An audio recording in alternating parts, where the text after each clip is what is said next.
وَنُنَزِّلُ مِنَ الْقُرْآنِ مَا هُوَ شِفَاءٌ وَرَحْمَةٌ لِّلْمُؤْمِنِينَ وَلَا يَزِيدُ الظَّالِمِينَ إِلَّا خَسَارًا۔ السلام علیکم ورحمۃ اللہ وبرکاتہ۔ معزز سامعین و ناظرین، یقیناً قرآن کریم یہ اللہ تبارک و تعالیٰ کی کتاب ہے اور نبی کریم صلی اللہ علیہ وسلم کے اخلاق یہ قرآن کریم کے اندر بیان فرمائے گئے ہیں۔ ماں عائشہ صدیقہ رضی اللہ عنہا سے کسی نے پوچھا کہ اللہ کے رسول صلی اللہ علیہ وسلم کے اخلاق کیا تھے؟ ماں عائشہ صدیقہ رضی اللہ عنہا نے فرمایا، کیا تم نے قرآن کریم کو نہیں پڑھا؟ کان خلقہ القرآن، کہ پورے کے پورے نبی کریم صلی اللہ علیہ وسلم کے اخلاق گویا کہ قرآن کریم ہیں۔ بہرحال قرآن کریم کے اندر ایسی بہت ساری صورتیں، بہت ساری آیات ہے جس کی فضیلت نبی کریم صلی اللہ علیہ وسلم نے بتلائی اور خود اپنا بھی معمول بنا لیا تھا اور امت کے لیے بھی راہ عمل تیار کر رکھا تھا کہ ان کو چل کر اور ان صورتوں کو پڑھنے سے کیا فضیلت حاصل ہوگی اور کیا اجر ملے گا، کیا ثواب ملے گا۔ آج میں یہاں پر چند ایک صورتوں کے بارے میں جو مشہور و معروف ہے قرآن کریم کی، ان کی فضیلت کے بارے میں آپ کے ساتھ بات کروں گا۔ سب سے پہلے اس سورہ بقرہ کو لے لیجئے۔ قرآن کریم کی جو سورت ہے سورہ بقرہ، جس کے اندر 40 رکوع ہے اور 286 آیات ہے۔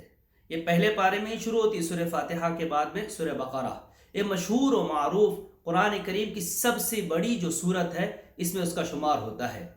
اس کی فضیلت میں آتا ہے، جس کو صحیح مسلم کے اندر روایت نمبر 1824 1824 یہ روایت نمبر ہے، اس کے اندر بیان فرمایا، جس کو ابو ہریرہ رضی اللہ عنہ سے نقل کیا گیا ہے کہ اللہ کے رسول صلی اللہ علیہ وسلم نے فرمایا، ان الشیطان ينفر من البیت الذی تقرأ سورة البقرہ۔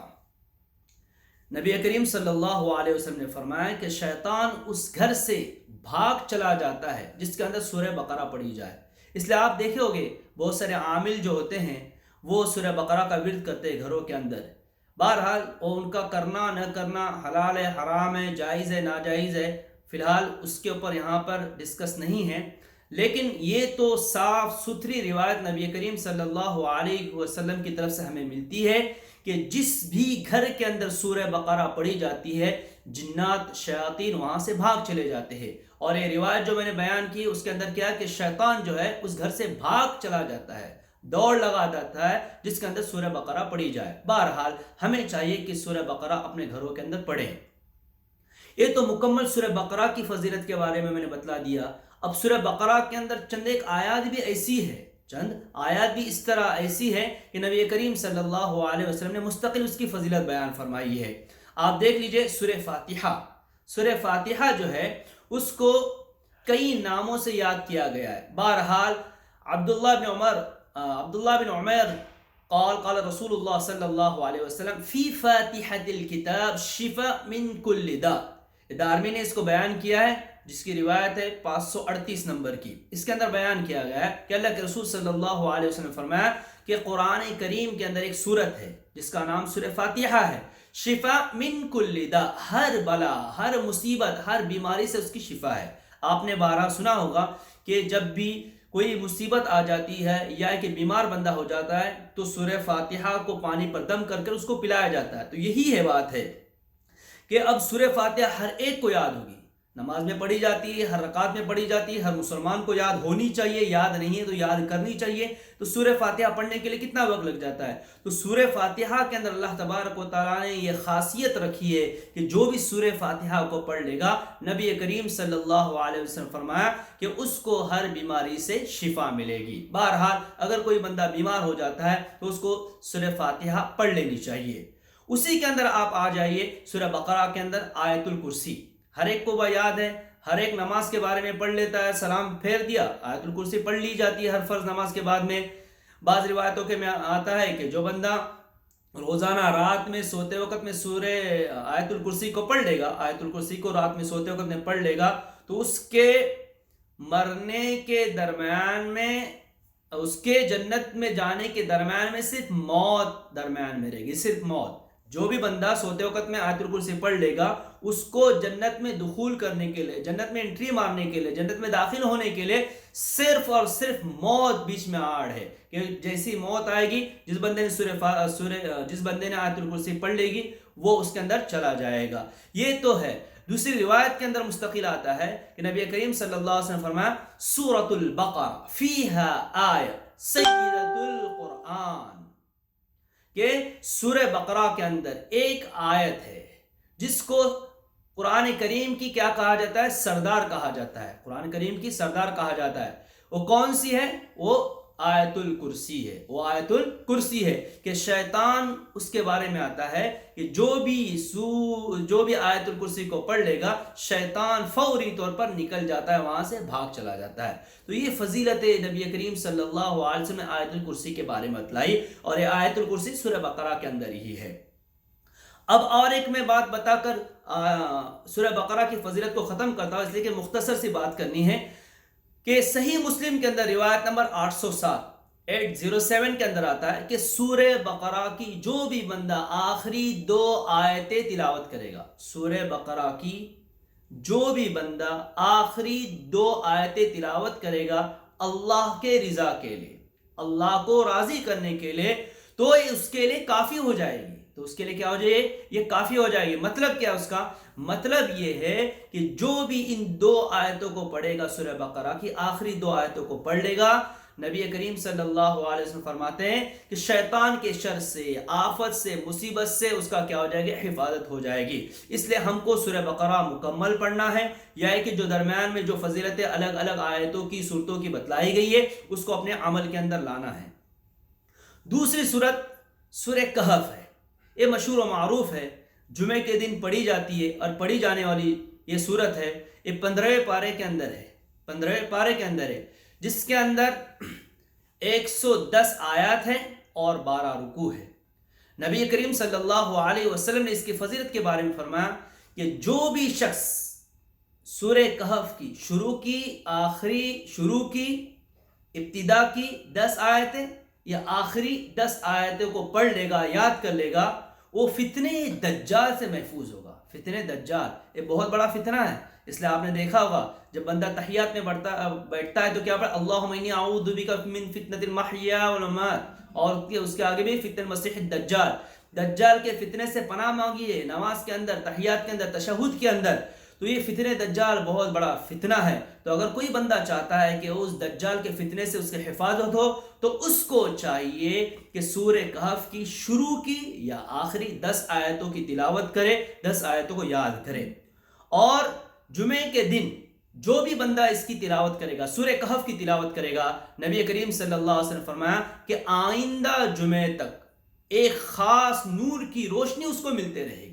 یہ بھی فضیلت ہے ماشاءاللہ، اس پر بہت ساروں کا عمل بھی ہے، اور پابندی کے ساتھ میں اس پر عمل کیا بھی جاتا ہے اور کیا جانا چاہیے کہ جمعے کے روز سورہ کہف کو پڑھ لیا جائے۔